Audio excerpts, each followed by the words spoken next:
On va maintenant traverser la Méditerranée pour notre zoom, direction la Corse, à la découverte d'un patrimoine pas toujours reconnu à sa juste valeur. Les vignobles de l'île de Beauté méritent qu'on s'y attarde. Des domaines locaux entretenus par quelques familles et qui ont tous une histoire à raconter. Christophe Abel et Cléa Joanneau.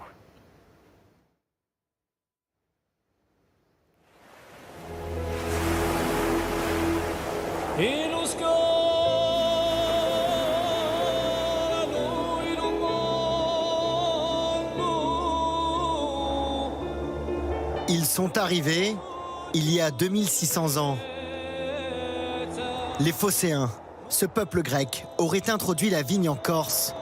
Tout près du site archéologique d'Aléria, des vestiges liés à l'histoire du vin ont été retrouvés. Christian Orsucci tire aujourd'hui profit de milliers d'années de tradition viticole. Cependant, le vin corse a dû faire face à de nombreuses crises, notamment les maladies. Dans la période contemporaine, il y a 3 phases. La phase phylloxéra, puis ensuite on a eu une histoire qui nous a rattrapés, qui était le retour des rapatriés d'Algérie. Des milliers de pieds noirs ont été réinstallés dans l'île. Pour relancer l'économie viticole, ils plantent des cépages à haut rendement sur plus de 14 000 hectares, au détriment des cépages locaux. Et puis les années 80, une vraie phase de reconquête, on va dire, puisque la viticulture corse s'est reconstruite au travers de ces cépages endémiques dans lesquels on a voulu véritablement aller chercher notre identité, notre savoir-faire. 3 cépages se distinguent, le Nieluch pour les vins rouges, le Vermonti pour les blancs et le Chiacarello pour les rouges et le rosé. Désormais, on les retrouve un peu partout en Corse, comme ici dans la région d'Ajaccio. Alors là, c'est la pesée. Cette balance est très très ancienne. C'était de l'époque de mon arrière-grand-père. Après des études d'œnologie à Bordeaux, Héloïse reprend le domaine familial, le plus vieux d'Ajaccio. Chez les Bianchetti, on produit du vin depuis le 19e siècle. Donc on a le créateur Martin Bianchetti qui était un curé et qui légua ensuite à sa nièce, puis le neveu. Ici, il y a mon grand-oncle Jean et ici mon grand-père Louis Bianchetti. Ensuite, ils ont légué à mon père et puis maintenant il y a moi. Donc ça fait 6 générations. Dans cette pièce chargée d'histoire, Héloïse a tout conservé. Les photos, les écritures, les outils de ses aïeuls. Et on voit d'ailleurs, ça a été même écrit à la main. Et aussi, des secrets de famille. Ce sont les résultats d'analyse des vins. Donc on a l'année 1913, quoi, quand même. Donc en fait, toute cette histoire fait que on a envie de faire perdurer encore et encore l'histoire. À son tour de transmettre, depuis quelques mois, Manon, apprenti œnologue, perfectionne sa culture du vin aux côtés d'Héloïse. Il est très différent de la dernière fois qu'on l'a pris. Je vois pas que ça sent un petit peu la rose. La rose. Ouais. Et découvre le retour de la vinification en amphore, de plus en plus répandue en Corse. J'ai beaucoup de chance de pouvoir voir ce type de contenant ici en stage. Ouais. On voit la différence par rapport aux cuves en béton ou en inox. Déjà, il y a cette minéralité qui est très marquée, ce côté un petit peu crayeux qui est apporté par l'amphore, qu'on ne retrouve pas par exemple sur l'inox.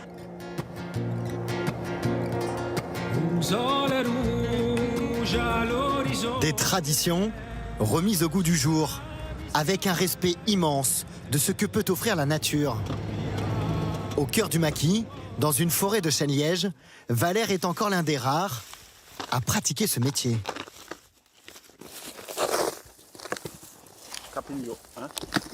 Voilà. Comme son père avant lui, il est leveur de liège. Il pèse son poids, lui, par ce bout-là. Ce matériau noble joue un rôle crucial dans la qualité des vins. C'est comme s'il y avait un mariage entre le liège et le vin. L'économie du liège est totalement dépendante de celle du vin. Pour les bouchons, le liège ne doit présenter aucun défaut. Et aujourd'hui, Valère a du mal à trouver des morceaux parfaits. Vous le voyez même visuellement, que si demain on rentre le tire-bouchon et on tire, on va avoir un bouchon qui va probablement casser. Il doit avoir une certaine résistance à la traction, le bouchon. Une perméabilité à l'air, mais faible. Il faut qu'il y ait peu d'air qui passe pour que l'oxydation puisse se faire très lentement dans le temps. S'il ne convient pas, il est broyé, utilisé dans d'autres industries, aéronautiques ou bâtiments. Mais comme pour les bouchons, une grande partie du liège corse est exportée pour y être transformée. C'est bien entendu un projet de pouvoir transformer intégralement en Corse, faire des bouchons en Corse. Si tous les vins corses peuvent être bouchés avec du liège qu'on a récolté de nos mains, moi et les autres, c'est une immense fierté. Perpétuer un savoir-faire, quitte à tout abandonner. Depuis 4 semaines, Marie-Françoise se lève aux aurores pour les vendanges. Pour beaucoup, c'est des gens qui reviennent d'une année sur l'autre. Et après, j'ai mes salariés qui sont là à l'année, qui me soutiennent un peu et qui m'aident aussi, qui me secondent bien. Aujourd'hui, les mains dans la terre, une vie très éloignée de ses rêves d'enfant. Destinée à une brillante carrière de médecin, elle arrête ses études après le décès de sa maman au début des années 2000 pour aider son père. Aujourd'hui, voilà, je ne me verrais pas faire autre chose de ma vie, même si ça n'a pas été un... Je ne dis pas que ça a été forcé, mais ça n'a pas été un choix comment dire, du cœur dès le départ. Mais oui, je pense que c'était un peu ma destinée au final. Elle devient la première femme présidente du syndicat de l'AOC des vins de patrimoniaux, réputé pour la qualité de leurs vignes, ventilées par les brises marines du golfe de Saint-Florent. Cette année, les grappes ont une belle couleur. Ce millésime s'annonce excellent. Alors là, donc on rentre le raisin, il va passer dans les grappoirs, le fouloir, et on va le mettre dans une cuve à macérer, donc pour faire le rouge, parce que la couleur est dans la peau, et du coup c'est la macération en même temps de la fermentation qui va donner la couleur au vin. Après plus d'un mois de vie commune, ces vendangeurs venus surtout d'Italie vont enfin déguster les vins du domaine. Deux semaines, 3 semaines aujourd'hui. Et je pense que Marie, c'est le plus gentil de les boss. Faire la vendage pour moi, c'est un plaisir parce que je suis en nature. J'aime de voir les différentes vins avec les différents raisins. Un plaisir. Bonne continuation pour la suite et à Zaloud. À Zaloud, à votre santé. Chaque verre en Corse raconte une histoire. Celle de 2 frères est fascinante. Pour les rencontrer, il faut rouler le long d'une route sinueuse à couper le souffle entre Calvi et Galeria. Puis il s'érige devant nous l'ancien château de Pierre-Napoléon Bonaparte, le neveu de Napoléon Ier.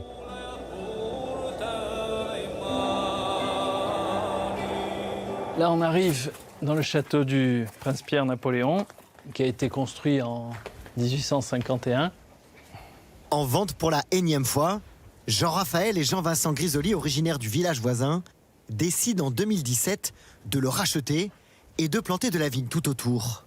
On a déjà eu la chance de pouvoir analyser tous les sols qui sont très riches et propices à la vigne et de faire au mieux pour construire des vins à la hauteur de ce domaine. Et puis mettre en valeur son nom. C'était une chance de pouvoir associer la dénomination château et le patronyme du prince Pierre-Napoléon Bonaparte. Les 2 frères se passionnent pour la vie tumultueuse du prince Pierre, figure fascinante de la famille Bonaparte, un personnage sulfureux accusé du meurtre d'un journaliste. Jugé, il est finalement acquitté, mais cet incident va ternir son image. Il décède dans l'oubli, loin de sa Corse, à Versailles, en 1881.